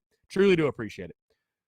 John Kruger, let me ask you this. Do you think there were people out there, including me, who were frustrated with Garcia's inconsistent play? Yeah, absolutely. Absolutely there were. No question. I mean, it's easy to look now and it's like, oh, yeah, everybody loves Steven Garcia. He was so no, when he was a player, no. There were some people that didn't like Garcia at all. Luke Boyd says, thanks, man. Starting a new era at Limestone. Just picked up Furman's old baseball coach, so we plan on making a statement these next years. That's awesome. I'm glad Furman's head coach landed on his feet after the craziness that happened there. Luke RJ, love the 2-hour shows. More questions, more interaction. Other shows don't offer that, and you are really nice to me. Luke, again, thank you. I just, I believe in gratitude. I just believe in gratitude. I believe in positive energy and being genuine and, again, living in a state of service. And, like Phil, again, I know I harped on it, but Phil called in, and if you're going to win in life, you are only going to do it by being a positive light to everyone you come in contact with. It's hard to believe there are people out there that think you have to like crap on other people or like, I'll tell you this, for example, like anybody who's ever DM'd me and asked, hey, can I get some tips on starting a podcast? What equipment do I need? What do I need to do for this? What do I need to do for that? Like, bro, I'm more than happy to help anyone. If your dream and your goal and your aspiration is to start your own entity, which Doc Graybeard, thank you for the super chat, my friend. Thank you, Doc. Thank you, Doc. But if your goal, your aspiration, who am I to kill your dream and kill your goal? And hey, I wish you nothing but the best and nothing but success. You know what I mean? Nothing but massive success. So, I think just being a nice person, being a nice person, being positive, helpful, kind, encouraging,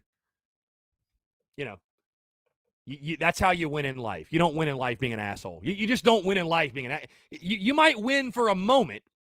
You might win for an instant. You might win for a chapter of the novel, but at some point, it's going to catch up with you. Being an asshole is going to catch up with you. It is. And I'm not, by the way, guys, I'm not talking about being an asshole like picking your team to lose or saying fire the coach. That's a sports take. That's not, I'm talking about being an asshole to like other people. You will not, and I've said this before too. I to my young entrepreneurs, or if there's anybody tuned in that wants to start a business of any kind, I'll tell you this. People do not invest in logos. They don't invest in slogans. They don't invest in mission statements. They don't invest in any of those things. They invest in people. People invest in people. So if you're going to go into business of any kind, you better make sure you got to take care of your logo, your LLC, your legal, you make sure your content's on. You got to do all that. You got to do all that stuff to build the business and the brand.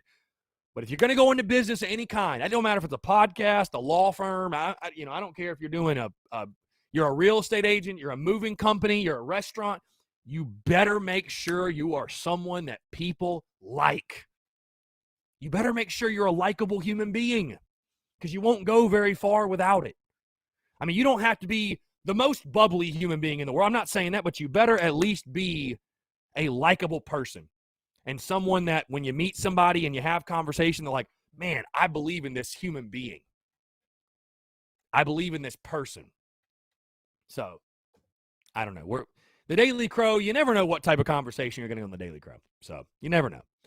Doc Graber says, the golden rule, always the right way, treat others like you want to be treated. I agree. The golden rule, man. It just follow that.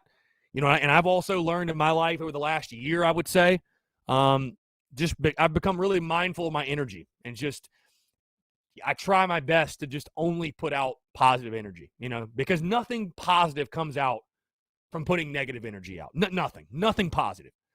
There's no guarantee if you're positive and put out positive energy that something positive will happen, right? You can put out as much hey, I put out positive energy when I go to hit a golf ball. It don't always go where I want it to go, though, right? Life and golf are very similar. They're full of positive intentions and not always positive results. But if you have negative thoughts and negative intentions, and you know, you have negativity and you're driven by it, and you put out negative energy, it's a guarantee something bad's going to happen. It's just a guarantee something negative is going to come from it. So, I don't know. Again, like I said, on the Daily Crow, you never know what we might talk about, so we're just kind of randomly all over the place. Guys, with that being said, going to go ahead and kick it in our last 5-minute break of the day. We're sitting on 131 right now, guys. We're going to go for 5 minutes. I'm going to go refill on some water. Before we do, hold on now. Hold on. Anthony Belt says, Chris, enjoy the extra time you're putting in the show. It means a lot to see the passion you're putting in the extra time. Keep up the great job. Go Gamecock, Spurs up. Anthony, appreciate you, man. I'm glad you enjoy. Thank you.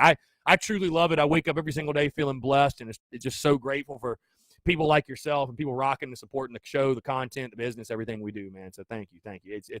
It's a blessing, and I'm really happy to do it. I'm really happy that the Daily Crow's gotten to the point where it calls for something like this. And I can't wait to see it thrive and flourish as we go throughout the season, man. It's going to be a lot of fun. Going to be a lot of fun, especially in game week, and especially after we start playing some games. You guys know it's going to be wild. Brandon Spell, thank you. The super chat from Brandon Spell. Thank you so much, Brandon Spell. Yeah, guys, if you want to support the business, the content, everything we do with the Spurs Up show, you can do so if you're on YouTube. Super chat, super stickers, you have that ability. Brandon, thank you so much, Brandon. I truly appreciate that. That means more than you know. So grateful for each and every single one of you tuning in. Gamecock Weatherman, before we take our 5-minute break, he says, is a hot dog a sandwich? Absolutely not. Don't ever ask me that question again. It's not a sandwich. All right, guys, again, it is 1:32 here on this Thursday, August the 26th, 2021. Still taking your questions, comments, calls, 843-790-3377. That's 843-790-3377. You're tuned in to the Daily Crow. We'll be right back.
All right, guys, we're back.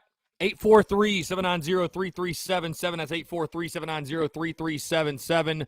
Taking your questions, comments, calls into our final 20 minutes or so here on this Thursday, August the 26th, 2021. That's Thursday, August the 26th, 2021. Just 9 days away from the beginning of the Shane Beamer era. Luke RJ, yeah, what's up with it? Tim Dorn, is the game on TV next Saturday? SEC Network Plus. I know a lot of people are going to be upset. A lot of people are going to be upset about that, but SEC Network Plus is where the game can be seen. You know, you could solve that. You could solve it. You could just go to the game. You could just go. You know, that would solve the problem. I'm trying to look on collegefootballnews.com. They've been dropping a lot of predictions lately. I don't know that they've dropped South Carolina EIU yet. I mean, it's probably pretty hard to make a prediction for that game just because, I mean, what does anybody really know about EIU? But they're dropping a lot of SEC games, a lot of games in general. So, yeah, hopefully that one will come soon. I always enjoy reading collegefootballnews.com. Always enjoy it. Brayson Haney says you should do a watch-along stream of Landon Sampson's high school game tonight, or at least half of it. I mean, feels like a little much, Brayson. Feels like I will tell you this, though, on that note, glad you bring that up. I've basically made the decision we are going to do live stream watch-alongs for the road game. So things are going to get very, very, very intense in regards to that, because, I mean, we all know how it was during baseball season. I thought it was a lot of fun. I thought we had a really, really good time with the live stream watch-alongs, but for football season, it's going to be on a completely different level. Anthony Belt says, wanted to know your thoughts about the running back room with all of our running backs. I mean, I think it's one of the best in the country. I mean, it's you know, they're you know, just like the rest of this football team, I guess. There are some question marks in regards to, you know, hey, we're depending on a guy like Marshawn Lloyd who hasn't even played a collegiate down yet. But, I mean, what's not to like about the Gamecocks running back room? You return the leading rusher in the SEC. You have Marshawn Lloyd, who, you know, was a 5-star recruit, and I think most people believe he's even more talented than Kevin Harris. You've got Zaquandre White, who looked really, really good in the spring game. Rashad Amos, saying that right, not Amos, Rashad Amos, who I thought looked really, really good in limited action a season ago. I mean, hell, what we've heard about Juju McDowell, you know. So it's what's not to like about the Gamecocks running back room? Really, what's not to like? So Tim Dorn says, if I can score some tickets, I will go. Hey, Tim, that reminds me, we're giving away 2 tickets tomorrow, 5 o'clock. We're giving away 2 tickets. So if you want to try your luck there, you can. Instagram, specifically on Instagram. I will be reposting the giveaway post here shortly on our Instagram story. But thanks to our good friends over at Dason and Shalabi Law Firm, we're giving away 2 tickets. Section 20, guys. They're incredible seats, by the way. They are incredible seats. They're incredible. Again, 843-790-3377, guys. That's 843-790-3377. Taking your questions, comments, calls in our final 20 minutes here on a Thursday. 9 days away until the beginning of the Shane Beamer era, guys. Quick reminder also, if you haven't done so, check out the podcast that dropped this morning, episode 484. I talked about my key takeaways from Shane Beamer's media availability on Tuesday. His, you know, just what he said on the quarterback situation, his biggest concern with Gamecock football this year, some other tidbits as well. Also, the position unit preview series continues to roll on. Today's show, I broke down the Gamecocks linebackers heading into the 2021 football season. Also, of course, your listener questions, some other news and notes as well. And then also a fantastic conversation with Gamecocks rugby head coach John Roberts. Really, really good stuff, guys. Really good stuff. Again, appreciate y'all taking the time to tune in. Thank you all so much for tuning in to the Daily Crow. I feel like today, a little bit of a slower day, if you will. Not quite as much news. But you know what? Like I've said before, guys, no news is good news. No news is good news. I'm telling you. You may not agree with me. You may not believe me. But no news is good news in fall camp. You know what it means? Nobody got in trouble. Nobody got hurt. That's it. John Gibbs says it best. Just line up and spot the damn ball. We are ready. We are ready for the ball to be spotted. And I know our team is too. You think they're not tired of fall camp? I know they're ready. I know they're all ready for the end of fall camp for sure. Spot the damn ball. That's it. Spot the damn ball. 9 days away, man. We've officially made it. Like I said, pat yourself on the back. We've made it to single-digit days away until kickoff. How about that? Robbie Davis texts in, says, Chris, again, what do you think the odds are that we see two running backs on the field at the same time next weekend? Go Gamecocks 9 days away. I think the odds are very, very good. I mean, listen, this is an offense that is looking for playmakers. So the more playmakers you can get on the field, the better. The better. So if a guy can help you, yeah, I think, dude, I think you'd be crazy not to put Kevin Harris and Marshawn Lloyd next to you and have some fun with it and see what happens. All right, let's jump to the phone lines real quick. Hey, Justin, what's going on, man? How are you? Not much. How you doing, Chris? I'm doing well. Appreciate you asking, man. What's up? Well, hey, Chris, I got to tell you something. Hey, Chris, what's SE's case for the soccer and what's SE's West case for the soccer to win? You said what now? Say it again. Hey, Chris, what's SE's case is for the soccer to win? Is South Carolina going to win, you're saying? Yeah, I mean, what SEC that soccer supposed to win? Yeah. What the point game to this? Yeah, I mean, they're definitely supposed. I mean, I think. Yeah, I mean, they're definitely supposed to win for sure. I mean, I'd expect us to win in blowout fashion week one. I mean, I think it's going to be a fun night for the people in Garnet and Black. We'll put it that way. It's a team you should dominate, and I think you will dominate start to finish. And like I said, my score prediction in the preseason has been 41-7. Carolina beating EIU.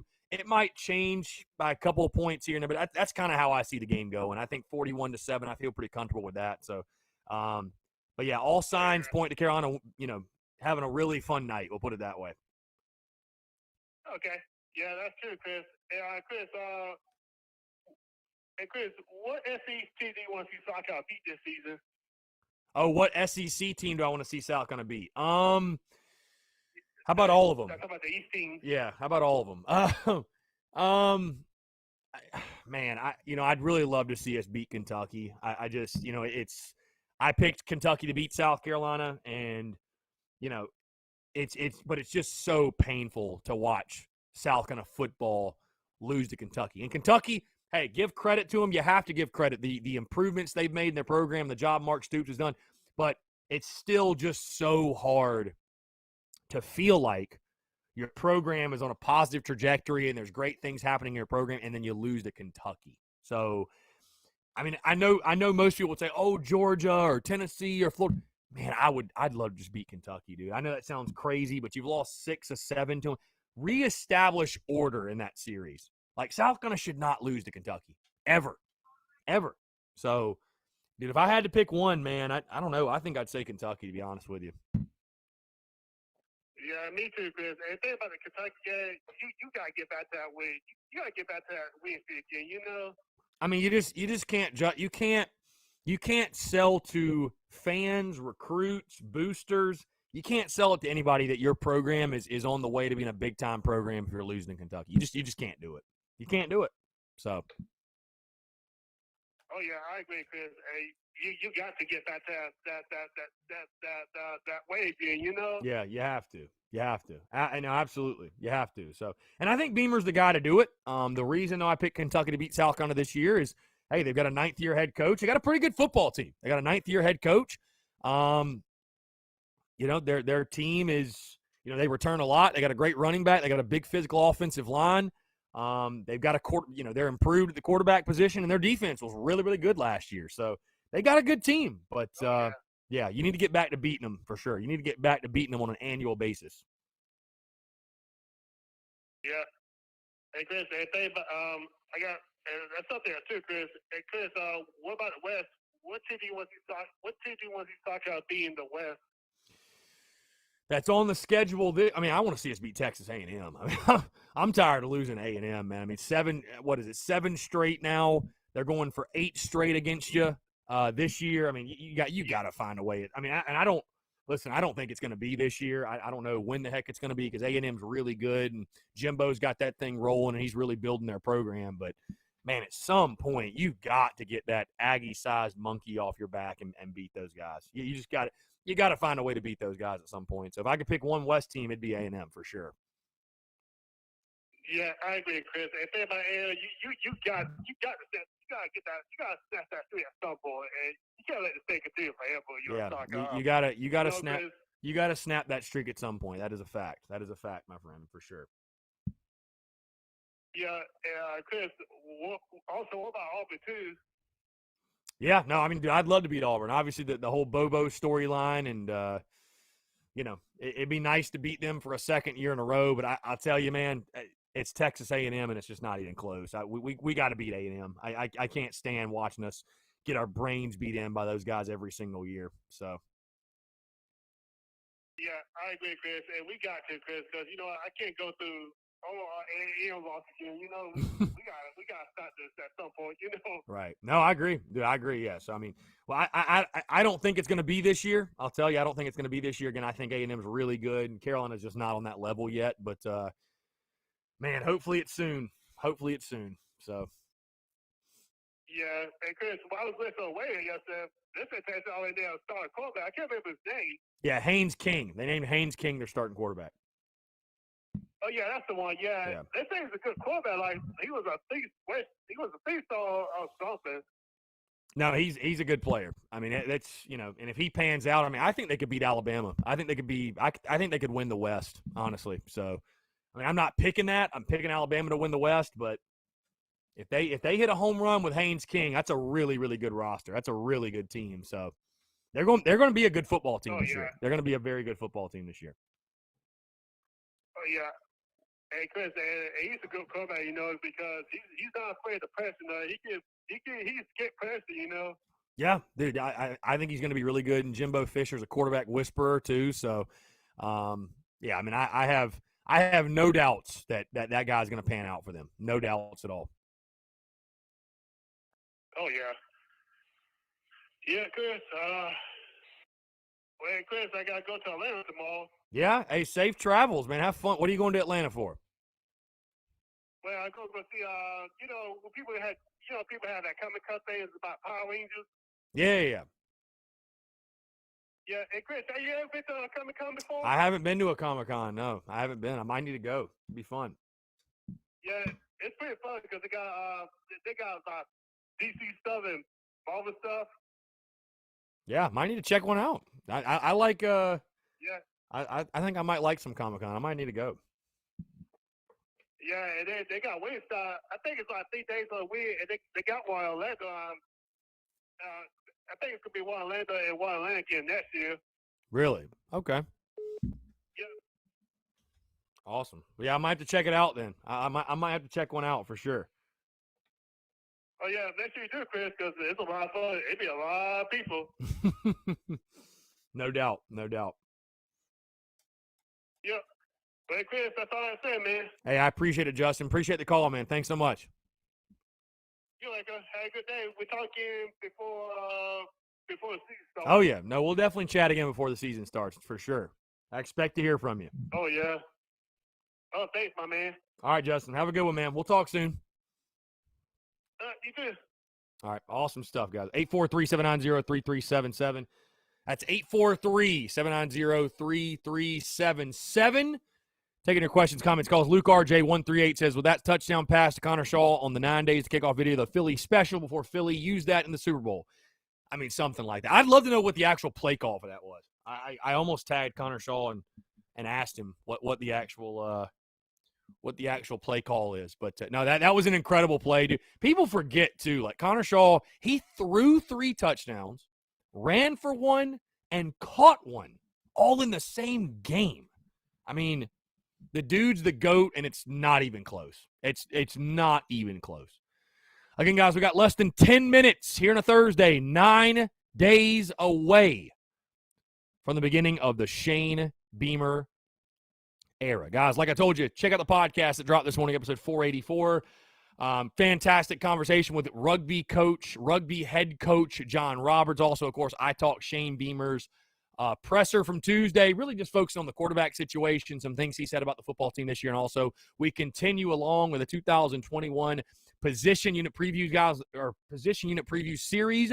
And on today's show, we're talking Gamecocks linebackers heading in the 2021 football season. So a very interesting position group, because I feel like when you look at this defense, as you move back from D-line to linebacker to secondary, the questions increase as you go back. So, we're going to wrap up the position unit preview series on Monday's show with the secondary. And, as you guys know at this point, I'm going to be very, very blunt and honest when it comes to that group. I think they're a group very, very similar to the wide receivers, where there's bodies in there and there's some talent, but, it's one of the biggest deficiencies on your football team. Just call it for what it is. So, there's a lot of guys in that room that are unproven. You're going to be, like Shane Beamer said on Tuesday, you're going to be depending on a lot of guys in that room that have played football at Assumption College and Georgia Southern and Georgia Military, and you just don't know what those guys are going to be like. Hell, you got guys starting for you in that room that would, change positions. They were at wide receiver. Now they're at DB. And again, that's not saying they're not good players, but, a lot of question marks on that side of the ball. So it'll be really interesting to see how the secondary pans out this season. But again, guys, like I said, check out the show today talking linebackers, and it's weird. Like I said, I don't think anybody would argue. We've never been a school that really produces crazy amounts of above average linebackers. The last one, we've had guys in the middle, Ernest Jones, TJ Brunson, Sky Moore, TJ Holloman, Shaq Wilson, Jasper Brinkley. We've always had the guys in the middle, Eric Norwood on the outside, of course, and that's what scares me, I think, about the group this year. That's what scares me about the linebackers this year. You don't have Ernest Jones anymore. You don't have your big bopper in the middle. You don't have, I think that the number one question this season, the $1 million question defensively, who's going to lead this team in tackles, right? Who's going to lead this football team in tackles? I have no idea. Truly no idea at this point. Again, guys, got 5 minutes left. Like I told you, thank you all so much for your patience, by the way, as we get everything finalized going in the 2021 football season. Of course, we are going to have the TSUS tailgate. I am still trying to iron out plans in regards to the actual live pregame show, where that's going to be, what time that's going to be at. Trust me, guys, I'm ready to start promoting it. I'm ready to start, put a graphic out there and start promoting it to you guys and building up the hype for it, if you will. I'm just waiting for final word. So just waiting on these guys to give me something concrete. And then, of course, you guys will be the first ones to know. Also, of course, like I said, guys, the watch parties from Carolina Ale House, those will be happening beginning with week 2, the game at East Carolina. Again, we're still kind of waiting on final word, but right now what it seems like, it's sounding like week 2 for ECU, the noon kickoff. We will be in Greenville, South Carolina, not Greenville, North Carolina, Greenville, South Carolina, up in the upstate, to watch that football game coming to you live from Greenville. And it sounds like for the Georgia game, we'll be at the Harbison location to watch the Gamecocks take on the Dogs. Like I said, guys, all of those details, once finalized, will all be coming to you guys. I do want to let you know, though, something that is finalized. Very excited for next Friday. Friday, September the 3rd, the night before the Gamecocks take on EIU in their season opener. Cox by 90 and I will be outside of Hall's Chop House in downtown Columbia for a live show, very similar to how Rita's was. The 5 to 6 hour, we'll do sort of a meet and greet, if you will, hang out with you guys. And then 6 to 7, we will go live. We'll be right here, Facebook, YouTube, Twitter, Twitch. We'll be talking South on a season opener, giving our predictions. I'm sure Cox by 9 will be locking in his predictions, all that good stuff. But, very excited for that. Very, very excited to come to you live from Hall's Chop House. And what a venue. Also, we have a crazy I'm talking a crazy, crazy big giveaway, guys, for you all. A crazy big giveaway. Really, really excited, man. And the only way you can win is if you're there in person. So come out to Hall's Chop House next Friday, September the 3rd, for a really, really good time. Great fellowship, food, friends, talking Gamecocks. I'm sure there'll be a ton of Gamecocks out there. It's going to be a really, really good time. Really looking forward to that. And again, appreciate Hall's, a fantastic venue, for having us out. But 9 days away, guys. 9 days away. We're starting to see high school football pop up on TV, and football's back, man. Football's back. It's almost surreal, if you will. Cannot wait until next Saturday. Courtney Washington said the student section is going to be empty by halftime next week. I hope not, Courtney. I hope not. I would tell fans, man, stay till the clock hits 0 and really savor and enjoy this first game of the Shane Beamer era. I mean, really enjoy it. You know what I mean? Because people have asked me, Chris, if you go to any game this season, if you go to one game in Shane Beamer's first season, which would it be? I say the first one. I don't care that we're playing EIU. I really don't, guys. I mean, you think about it. How many game days are we going to wake up on, and we're going to wake up and say, you know what? There's a 100% chance my team wins today. Probably one. Really. And it's going to be EIU. Like, it's just going to feel so good knowing, like, we're about to have a really fun night tonight at Willie B. We're going to have a really fun night. We're going to kick somebody's tail. We're going to look good doing it. The beginning of the Shane Beamer era, I say enjoy it, man. Don't rush out of the stadium. That's just me, though. I'm going to be there till the clock's at 0. You guys already know that. You guys already know the drill. But, no, it's going to be one hell of a night. Going to be a great time. Again, just 9 days away from kickoff. Guys, this has been a ton of fun. Great Thursday. Appreciate you all tuning in. Like I said, quick reminder, check out the podcast that dropped this morning.